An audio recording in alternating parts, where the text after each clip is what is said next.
नमस्कार, India voice पर स्वागत है आपका। मैं हूं आपके साथ प्रियंका मिश्रा। देश के 5 राज्यों में विधानसभा चुनाव अपने रंग में है। मध्य प्रदेश, राजस्थान, छत्तीसगढ़ और तेलंगाना में विधानसभा चुनाव का उत्साह चरम पर है और राजनीतिक परिदृश्य प्रचार गतिविधियों, रैलियों, रोड शो से भरा हुआ है, जिसमें मुख्यमंत्री योगी आदित्यनाथ की मांग पीएम मोदी के बाद सबसे ज्यादा है। ऐसे में सबसे बड़ा सवाल यह है कि सीएम योगी का वो मॉडल जिसे हर बीजेपी कार्यकर्ता किसी भी राज्य के चुनाव में जनता के बीच रखना चाहता है, ऐसे में पीएम मोदी के बाद योगी आदित्यनाथ जीत की वो गारंटी बन गए हैं जो विपक्ष के लिए खतरे की घंटी है। आज चर्चा इसी पर करेंगे, लेकिन उससे पहले देखिए एक रिपोर्ट।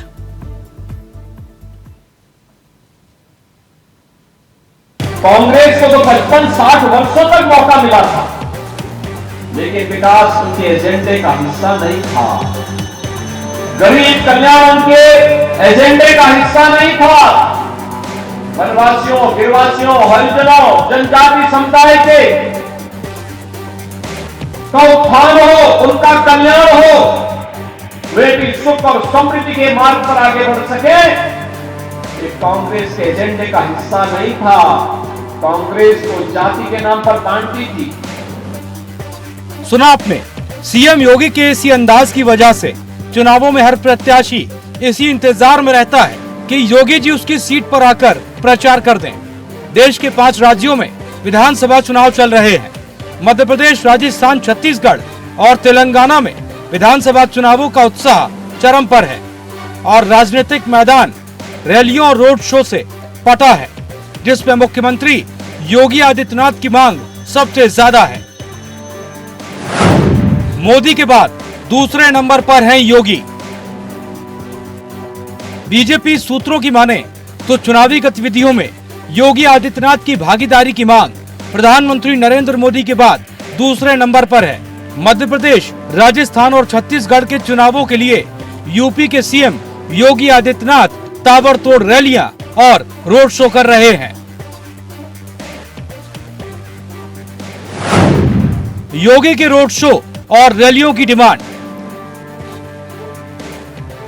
लगातार देखने को मिल रहा है।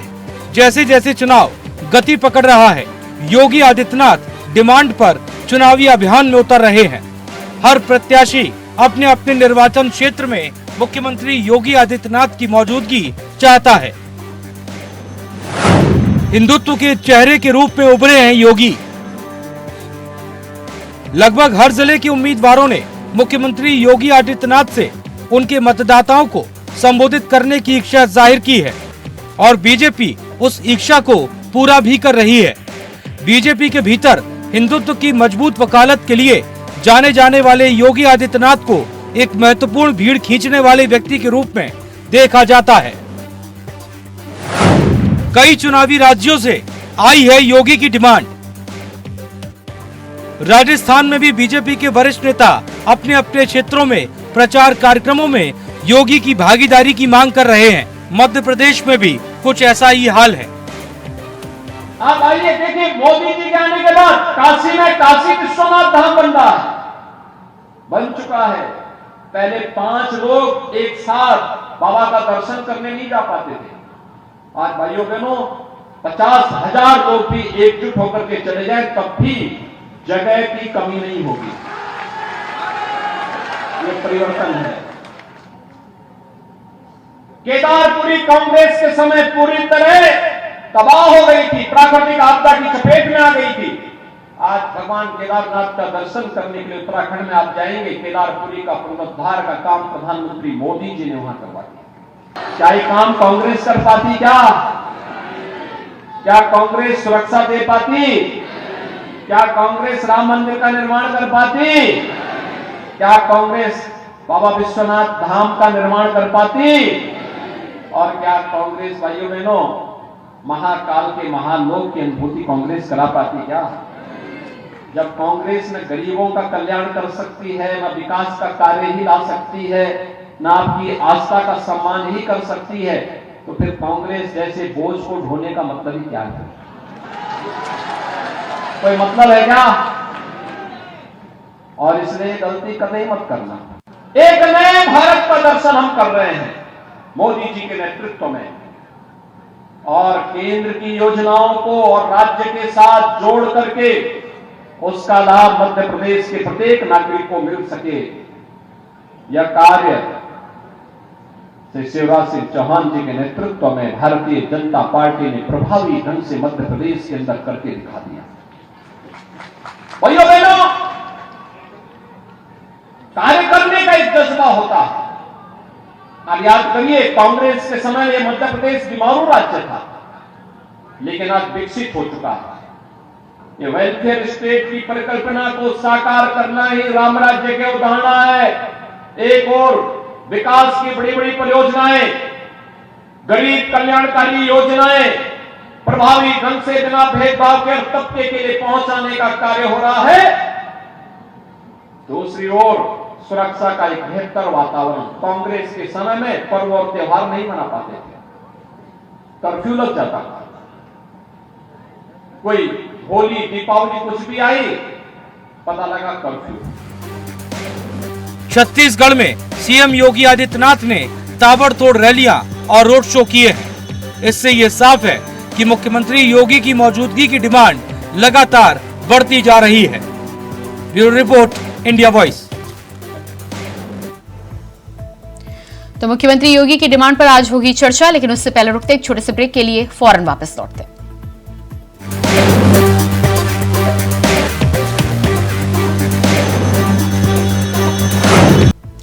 ब्रेक के बाद बात करेंगे जिस तरह से लगातार मुख्यमंत्री योगी आदित्यनाथ को लेकर अलग अलग राज्यों में चुनाव की रैलियों से लेकर जनता के बीच में डिमांड है। ऐसे में भारतीय जनता पार्टी मुख्यमंत्री योगी आदित्यनाथ को प्रत्याशियों के समर्थन के साथ ही साथ बीजेपी के पक्ष में जनता को साधने के लिए भी लगातार चुनावी रैलियों में भेज रही है और इसका अपार सफलता भी कहीं न कहीं रैलियों के माध्यम से भारतीय जनता पार्टी और बीजेपी को मिलती दिखाई दे रही है। आज इसी पर हम बातचीत करेंगे। सबसे पहले अपने पैनल से आपका परिचय मैं करा देती हूँ। सुरेंद्र सिंह बीजेपी नेता हमारे साथ जुड़ चुके हैं, बहुत स्वागत है आपका। इसके अलावा अनूप सांडा जी सपा प्रवक्ता हमारे साथ हैं, आपका भी बहुत बहुत स्वागत है। रतन तिवारी कांग्रेस नेता हमारे साथ जुड़ चुके हैं, आपका भी स्वागत है। और नवीन दुबे जी राजनीतिक विश्लेषक हमारे साथ हैं, आपका भी बहुत बहुत स्वागत है। तो सबसे पहला सवाल रतन जी आपके पास ही आऊंगी। यूपी में जो फॉर्मूला हिट है, कहीं ना कहीं उसी का खाका पेश करने की कोशिश की जा रही है और मुख्यमंत्री योगी आदित्यनाथ की जिस तरह से डिमांड है, घोषणा पत्र के मामले में तो तमाम राज्यों में टक्कर देते आप नजर आ रहे हैं, लेकिन स्टार प्रचारक इस तरह का कहां से लाएंगे? देखिए, सबसे पहले प्रियंका जी आपका और आपके सारे पैनलिस्ट का देशवासियों को मेरा नमस्कार प्रणाम। देखिए, योगी आदित्यनाथ तो हिमाचल में भी प्रचार प्रसार कर रहे थे और योगी आदित्यनाथ जी कर्नाटक की गलियों में का नारा भी दे रहे थे, लेकिन जनता को बजरंगबली और भगवान श्री राम और धर्म के आधार पे भाषण अच्छा नहीं लगा। लेकिन रतन जी, कर्नाटक के साथ आप यूपी क्यों भूल जाते हैं?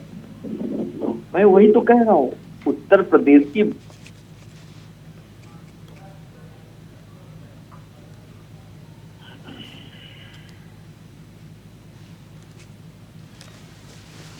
रतन जी मैं आपके पास वापस लौट कर आऊंगी, शायद कहीं कोई टेक्निकल दिक्कत पेश आ रही है। अनूप जी अब मैं आपके पास आऊंगी। जिस तरह से समाजवादी पार्टी की हम बात करें तो लगातार मध्य प्रदेश हो या इन तमाम राज्यों में जहां पर चुनाव हो रहा है, आप अपना ग्राउंड तलाशने की कोशिश कर रहे हैं, लेकिन भारतीय जनता पार्टी की इंडिया गठबंधन को लेकर तमाम खामियां तो निकालते हैं, पर जिस तरह से भीड़ जुटती है रैलियों में, मुख्यमंत्री योगी आदित्यनाथ की बात करें, प्रधानमंत्री नरेंद्र मोदी की, उसको लेकर क्या कहना है आपको? देखिए, चुनाव का निष्कर्ष तब निकाला जाता है जब परिणाम आ जाए। बहुत से मौकों में देखा है, फिल्म अभिनेता जाते हैं, पार्टियों के समर्थन में सभाएं करते हैं, उनमें इससे भी ज्यादा बड़ी मात्रा में भीड़ जमा होती है।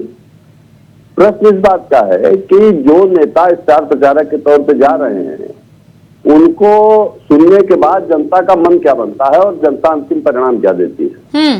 तो अभी हमारे कांग्रेस के मित्र बोल रहे थे, बिल्कुल सही कहा उन्होंने कि योगी जी हिमाचल प्रदेश में भी गए, बहुत बोले, कर्नाटक में भी गए, लेकिन नतीजा तो साफ हो गया। तो मध्य प्रदेश में, क्योंकि मध्य प्रदेश में भारतीय जनता पार्टी को मालूम है कि उसका चुनाव उसके हाथ से जाने वाला है, इसलिए भारतीय जनता पार्टी पूरे चुनाव का सांप्रदायिक ध्रुवीकरण करना चाहती है। मैंने अभी आपके ही चैनल पे माननीय मुख्यमंत्री जी का भाषण सुना, थोड़ा सा जो क्लिप आपने दिखाई। माननीय मुख्यमंत्री जी तो मुख्यमंत्री के तरीके बात ही नहीं करते हैं, वो तो हिंदू युवा वाहिनी के नेता के तरीके से बात करते हैं।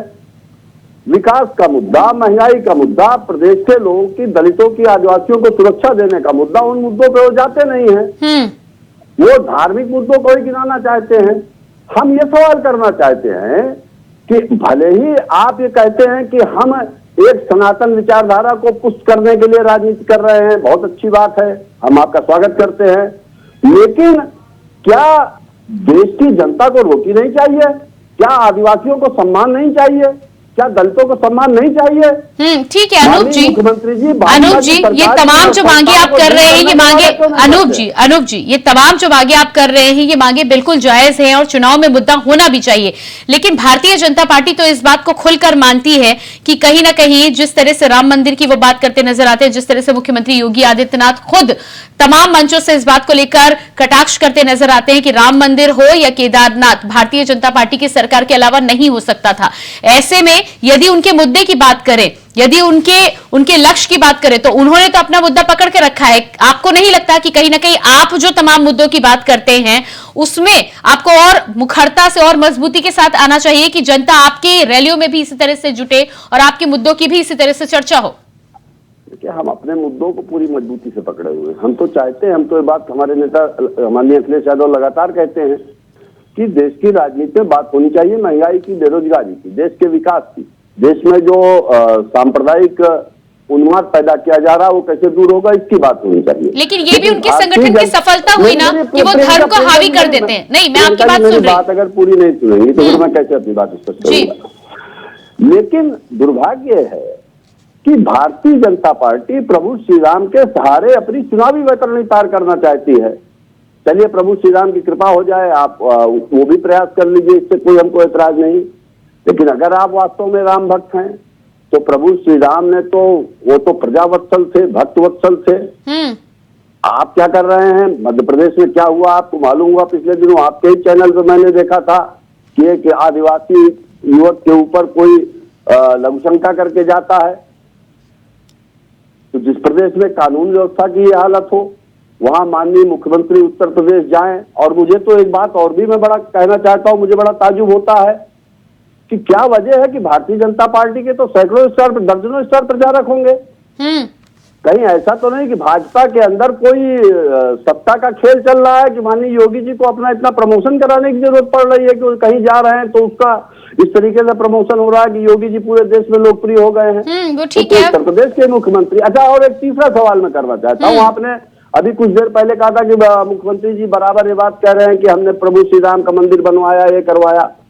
मैं पूछना चाहता हूँ कि माननीय मुख्यमंत्री जी तो योगी भी हैं, तपस्वी भी हैं और शुरू से प्रभु श्री राम के भक्त होंगे।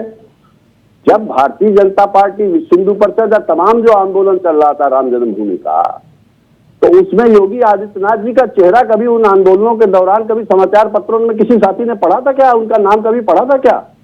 उस आंदोलन में माननीय योगी जी सक्रिय थे क्या? अनूप जी वो बात कर रहे हैं मंदिर बनवाने की। यदि आप इतनी पुरानी बात आप निकाल के लाएंगे तो वो तो मुख्यमंत्री योगी आदित्यनाथ और भारतीय जनता पार्टी आपको बता पाएगी। मैं कहना चाहता हूँ कि ना मंदिर भाजपा की सरकार बनवा रही है और ना मंदिर भारतीय जनता पार्टी बनवा रही है। मंदिर बनवा रहा है प्रभु श्री राम मंदिर निर्माण ट्रस्ट। उसमें न माननीय मुख्यमंत्री जी शामिल हैं, न माननीय प्रधानमंत्री जी शामिल हैं, लेकिन वो भी आपके साथ कहाँ है? अनूप जी ठीक है, वो आप श्रेय आप किसी को, सुरेंद्र जी जवाब दीजिएगा, आप श्रेय आप किसी को भी दें, लेकिन आपकी पार्टी से जिस तरह से स्वामी प्रसाद मौर्य बयान पे बयान देते नजर आते हैं, जब तक आप उसका खंडन नहीं करते तब तक आप इसका समर्थन भी तो करते नजर नहीं आते। सुरेंद्र जी जवाब दीजिएगा। तो बार बार कहा है कि हमारी पूरी आस्था प्रभु श्री राम में है, भगवान कृष्ण में है, देश के हर धार्मिक चरित्र में है, जिसका इस देश की प्रजा जिनको अपने दिलों में बसाती है।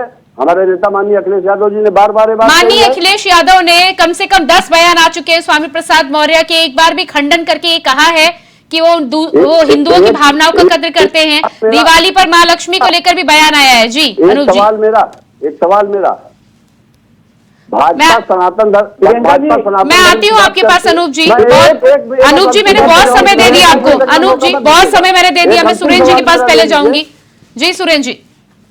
देखिए, अभी अनूप जी जिस प्रकार से अपना ये ज्ञान जो बांट रहे हैं, इन्होंने तो हमारे जो कार सेवक थे जो जिन्होंने भगवान राम के लिए आंदोलन किया, उनके ऊपर गोली चलवाने का काम इन लोगों ने किया। और आज इन्हीं के नेता जो है हमारे हिंदू धर्म पे, सनातन पे और ग्रंथ पे जो है ये सवाल उठाते हैं, भगवान राम को गाली देते हैं, अपमानित करते हैं। इनके नेता क्यों नहीं उससे ठीक है सुरेंद्र जी, लेकिन अनूप जी का यहाँ एक सवाल ये भी था कि योगी को जिस तरह से स्टार प्रचारक के तौर पर हर राज्य में पेश किया जा रहा है, कहीं ऐसा तो नहीं? प्रियंका जी, ये कोई पहली बार ऐसा नहीं हो रहा।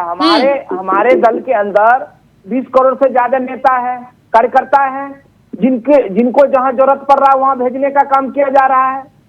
तो इसमें इनको क्यों दिक्कत हो रहा है? अरे भाई, हमारा परिवार बड़ा है तो हमारा मर्जी है, हम जहां जहां मर्जी वहां प्रचार करें, इस देश की भलाई के लिए, इस देश के विकास के लिए। वो तो ठीक है, लेकिन आपके पास तो केंद्र से लेकर राज्य तक में है। प्रियंका जी सुनिए, पहले हमारा सुनिए जी। अब ये देखिए अनूप जी का दिक्कत क्या है कि इनकी तो अपनी जो इंडिया गठबंधन है उनके साथ इनका कुछ बना नहीं। इनके तो खुदे मध्य प्रदेश में एक दूसरे को गाली दे रहे हैं और फिर ये दूसरों को बेवकूफ बनाने के लिए 24 में तैयार हैं। तो इन्हें को पहले तो अपने घर को सुधार ले, फिर दूसरे के लिए ये बात अनूप जी जवाब दीजिएगा और ये फिर ये ज्ञान दें। मैं अभी हमारे भाजपा के सनातन दल पे बड़े आक्रोशित हूं। आज मैं एक सवाल इनसे छोटा सा करना चाहता हूं। उत्तर प्रदेश का विकास जो है पूरा जी, मैं बोलूं या देश के अंदर जो है आज दिख रहा है। भाजपा के मित्र बोलेंगे। हमने उत्तर प्रदेश के अंदर विकास करने का काम किया। जी अनूप जी, हमने रखिए अपना सवाल। कानून व्यवस्था को मेरा ये कहना है, हम लोगों ने किया। अब तो आज जो है अगर माननीय प्रियंका जी ने मुझे कह दिया, अगर सुरेंद्र जी सवाल तो सुन लीजिए। सुरेंद्र जी सवाल तो सुन लीजिए, वो कुछ पूछना चाह रहे हैं आपसे। सुरेंद्र जी केवल योगी जी को लेकर जब इतनी हाइप हो रही तो सवाल तो सुन लीजिए। जी ठीक है, इन्होंने इतना प्रवचन कर दिया, मैं एक सवाल पूछता हूँ। ये तो सनातन धर्म के घोषित पुजारी हैं और गो माता के भक्त हैं। माननीय मुख्यमंत्री जी ने उत्तर प्रदेश में गोवध बंदी अधिनियम लागू कर दिया है। उसी भारतीय जनता पार्टी के केंद्रीय मंत्री श्री किरण रिजिजू ने एक बयान दिया था कि मैं गोमांस खाता था, खाता हूं और खाता रहूंगा। अगर ये इतने गोभक्त हैं, सनातन धर्म के प्रेमी हैं, तो इन्होंने उस मंत्री जी के खिलाफ क्या कार्रवाई की उसको जरा बता दें आपके सम्मानित चैनल के ऊपर बैठ करके। सुरेंद्र जी जवाब दीजिएगा। अनूप जी देखिए, अब आपके पास कोई मुद्दा नहीं है विकास का, तो आप जो है ना वो गड़े हुए मैंने स्पेसिफिक सवाल किया है, उसके ऊपर आप जवाब बता दीजिए। आपने हमसे तो सवाल कर लिया। मैंने एक स्पेसिफिक सवाल किया है कि गोमांस खाने वाले केंद्रीय मंत्री किरण रिजिजू के खिलाफ आपने क्या कार्रवाई की? विकास की आज देश आगे बढ़ रहा है, प्रियंका जी आपसे पूछ रहे हैं, जवाब मांग रही है, आप उसका जवाब नहीं हो रहा है, गोल गोल बात क्यों कर रहे हैं? आप तो सीधा सुरेंद्र जी सवाल का जवाब दीजिए ना। सुरेंद्र जी सवाल का जवाब दीजिएगा। जब आप गौरक्षक होने की बात करते हैं तो यदि आपकी पार्टी का कोई व्यक्ति या आपके संगठन का कोई व्यक्ति इस तरह का बयान देता है तो कार्रवाई आपको भी करनी चाहिए। यदि आप स्वामी प्रसाद मौर्य को लेकर बार बार सवाल सपा पर उठाते हैं तो आपको भी कार्रवाई करनी चाहिए। प्रियंका जी देखिए, हमारे पार्टी के अंदर अगर किसी व्यक्ति ने खास करके सनातन के लिए या गौ माता के लिए अगर किसी प्रकार का अगर किसी ने कोई नहीं, आप एक परिपाटी पर चल रहे हैं तो फिर उस पर अडिग तो रहिए ना। ये तो अलग है ना कि आपके लिए कुछ और नियम और दूसरे के लिए कुछ। रतन जी आपके पास आऊंगी मैं। रतन जी, नियम है हमारे दल के लोग, हमारे पार्टी के लोग खास करके कभी भी गौ माता के ठीक है मैं इस समय मुख्यमंत्री योगी आदित्यनाथ पर। रतन जी, साफ तौर पर भारतीय जनता पार्टी का कहना है कि उनके पास एक लंबी लाइन है स्टार प्रचारकों की और यही वजह है। यदि दूसरी पार्टियों के पास नहीं है तो उसमें बीजेपी की कोई गलती नहीं है। और मंदिर जाना, भारतीय जनता पार्टी के पास स्टार प्रचारकों की सूची अगर है तो हर पार्टियों के पास स्टार प्रचारकों की सूची है। या धर्म के आधार पे लगातार बात करते हैं, इसके लिए योगी को वहां पे बुला रहे हैं। लेकिन योगी जी क्या मध्य प्रदेश की जनता को यह बता पाएंगे कि हमने सरकार बनाने के लिए महबूबा मुफ्ती के साथ हमने जम्मू कश्मीर में सरकार बना ली थी? क्या योगी जी बता पाएंगे कि हमने मुस्लिम लीग के साथ पश्चिम बंगाल में सरकार बना ली थी? क्या योगी जी यह बोल पाएंगे कि नेहरू जी के मंत्रिमंडल में मुखर्जी थे? या सुरेंद्र जी बड़ी बड़ी बात करते हैं, लेकिन यह बताइए ना कि मध्य प्रदेश में सुरेंद्र जी यह बताइए ना, कमलनाथ जी जब सरकार चला रहे थे 15 महीनों में 1000 गौशाला बना दिए। हमने मध्य प्रदेश की जनता को किसानों के कर्ज माफ कर दिए। हमने 100 रुपए में 100 यूनिट बिजली दे दी। हमने कभी धर्म के नाम पे, मजहब के नाम पे राजनीति नहीं की। या निकम्मे लोग सिर्फ देश को बांटने का काम करते हैं। इन लोगों के पास कुछ भी नहीं है जनता को देने के लिए, सिर्फ भगवान राम के सहारे ये सरकार। नवीन जी से अगला सवाल। नवीन जी आपके पास मैं आऊंगी, माफ कीजिएगा मुझे देर हो गई आपके पास आने में, लेकिन जिस तरह से मुख्यमंत्री योगी आदित्यनाथ के हिट मॉडल की बात की जा रही है, तो क्या मुख्यमंत्री योगी आदित्यनाथ का यूपी मॉडल हिट है या कहीं ना कहीं धर्म के हिट मॉडल की बात यहाँ पर की जा रही है? प्रियंका जी देखिए, ऐसा है, जहां तक धर्म के विषय पर बात करें तो निश्चित तौर पर योगी जी एक धर्म को लेके और कट्टरता के साथ धर्म को लेके मैं कहना चाहूंगा आगे बढ़ते हैं। उत्तर प्रदेश के अब विकास मॉडल की हम बात करें तो उत्तर प्रदेश में आपने अयोध्या, वाराणसी, इन सब क्षेत्रों में विकास का काम किया है, वो भी अभी धरातल पर नहीं उतरा है, योजनाएं हैं। फिल्म सिटी योजना ग्रेटर नोएडा में आपने दी जो आज तक अमली जामे पर नहीं उतरी है। इसके अलावा आप ये कहें कि दूसरा कार्यकाल योगी जी का चल रहा है, उस हिसाब से जिस तरीके की विकास की परिभाषा होनी चाहिए वो तो कदापि नहीं है, ये सच स्वीकार हमको करना पड़ेगा। पहली चीज। दूसरी चीज आते हैं, क्योंकि योगी जी प्रचार करने मध्य प्रदेश गए और मध्य प्रदेश में 17 तारीख को वोटिंग होनी है, वहां स्थिति है कि 18 वर्ष की जो शिवराज सिंह की सरकार रही है उसकी एक बड़ी एंटी इनकम्बेंसी है। दूसरी चीज ये है कि सरकार खजाना इनका खाली है। डेवलपमेंट की ये बात करते हैं, लेकिन मध्य प्रदेश के पूरे अगर आप देखें, मैं जबलपुर के पास से शुरू हुआ था, मैंने मध्य प्रदेश के कई विधानसभा क्षेत्रों का भ्रमण किया, तो वहां कहीं ऐसा नहीं दिखाई देता है कि आपने ग्रामीण क्षेत्र में कोई विकास किया हो या आदिवासी समाज के जीवन में कोई उत्थान आया हो, कोई ऐसी योजनाएं आप लाए। आपने एक योजना जरूर की है, लाडली बहना, जिसका आपके ऊपर कम से कम 12,000 करोड़ रुपए प्रति माह का बोझ आ रहा है। उस बोझ को आप कहां से फुलफिल कर रहे हैं? अल्टीमेटली वो लोड किस पर पड़ रहा है? मिडिल क्लास पर पड़ रहा है, रूरल मिडिल क्लास पर पड़ रहा है, मजदूर वर्ग पर पड़ रहा है। तो वो एक फैक्टर है जिसको आपको समझना पड़ेगा। फ्री बीज की बात करते हैं, नरेंद्र मोदी जी कहते हैं फ्री बीज नहीं बंटनी चाहिए, लेकिन ये बांट रहे हैं, खुद ही बांट रहे हैं। नरेंद्र मोदी जी को फॉलो शिवराज जी नहीं करते हैं। अब तीसरी चीज आती है कि जो भारतीय जनता पार्टी कहती है कि हम चाल चलन चेहरे वाले लोग हैं। पंडित दीनदयाल उपाध्याय जी ने कहा था, यदि कोई प्रत्याशी आपराधिक छवि का है और गलत आचरण वाला है तो उसका बहिष्कार करना चाहिए, चाहे वो मेरी ही पार्टी का क्यों ना हो। उस सिद्धांत का अनुसरण ना तो भाजपा कर रही है, बाकी तो क्यों करेंगे जब उन्हीं की पार्टी नहीं कर रही है। 27 प्रस्तुत दागी उम्मीदवार मध्य प्रदेश के चुनाव मैदान में है आज की तारीख में भारतीय जनता पार्टी की टिकट पर। मैं अभी परसों की बात है, मैं कटनी मोडवारा विधानसभा क्षेत्र में था, निकल रहा था वहां से, मैंने देखा है वहां जो प्रत्याशी हैं उनके ऊपर 468, 467, मतलब आप समझिए इस तरीके के गंभीर आरोप हैं। दूसरी चीज, सरेआम उनका कोई वीडियो वहां वायरल हुआ। ठीक है सुरेंद्र जी इन तमाम मुद्दों पर जवाब दीजिएगा। धर्म की तो बात हो रही है, योगी का मॉडल सुपरहिट है, भीड़ आपकी आ जाती है, लेकिन ये तमाम मुद्दे कहीं ना कहीं दरकिनार करने की कोशिश की जा रही है आपकी पार्टी के द्वारा। बिल्कुल नहीं प्रियंका जी, देखिए नवीन जी एक बड़े पत्रकार है, वो उनकी सोचने का तरीका अलग हो सकता है, आपका सोचने का तरीका अलग हो सकता है, लेकिन जहां तक बात रहा मध्य प्रदेश के अंदर जिस प्रकार से पिछले कई वर्षों से डबल इंजन की सरकार ने जो विकास किया है, उसके बगल का प्रदेश सुरेंद्र जी वो कह रहे हैं उन्हें ग्रामीण क्षेत्रों में विकास दिखाई नहीं दिया, खुद भ्रमण किया है, फिर आप उसी विकास की बात करते हैं। ठीक है, ठीक है, 17 नवंबर को अभी वोटिंग होनी है, जनता को विकास दिखा तो ये अच्छी बात होती, वहाँ का भी वो आकलन कर देते।